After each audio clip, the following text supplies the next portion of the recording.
On April 2nd, back in 1968, Canada got its first modern lottery.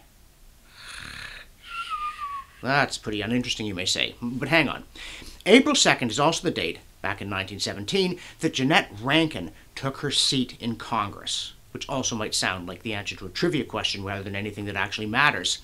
Except, Rankin is the first woman ever elected to the United States Congress. She's a Republican, not a Democrat. She's from Montana. Congress actually met in March, but they spent a month debating whether or not a woman should be allowed in before letting her take her seat, which she did on April 2nd, the same date that Woodrow Wilson reluctantly, and after stalling for a number of years, asked for a declaration of war against Germany. And he got it 4 days later, although a number of representatives, including Rankin, voted against. In her case, she wasn't just a feminist, she was also a pacifist.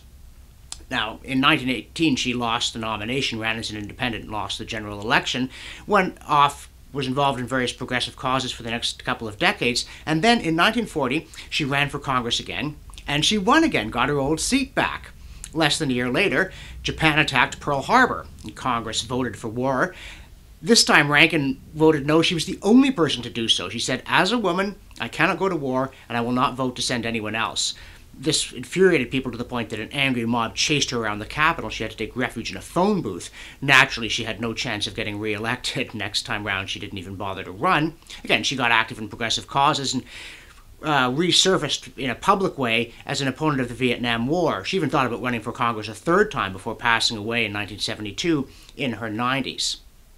I think this makes Rankin significant for a number of reasons. One of these, I always tell my students when I teach university that when we say, well, there was a consensus, after Pearl Harbor, opposition to the war disappeared, there's always an exception to that rule, not just the crazy uncle in the attic, but somebody who's intelligent, engaged, involved in public affairs who doesn't share the consensus. It doesn't mean that there isn't a consensus, but it means we should not assume that there's unanimity. There's always somebody on the sidelines shouting, wait a minute, stop, history's going the wrong way. The other thing, I'm not in sympathy with Rankin's pacifism. Good grief, after Pearl Harbor, if you don't go to war with Japan, it'll come to war with you. I have more sympathy for her feminism. Certainly, women should be involved in public affairs. They should be voting on questions of war and peace, as on others.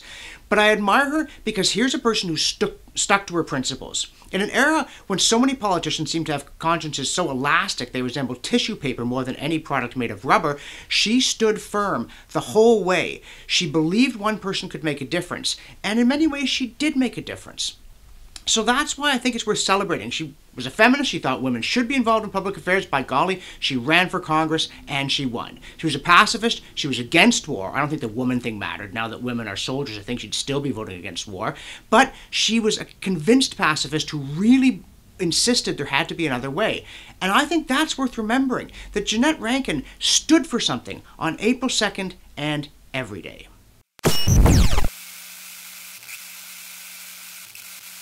Thank you.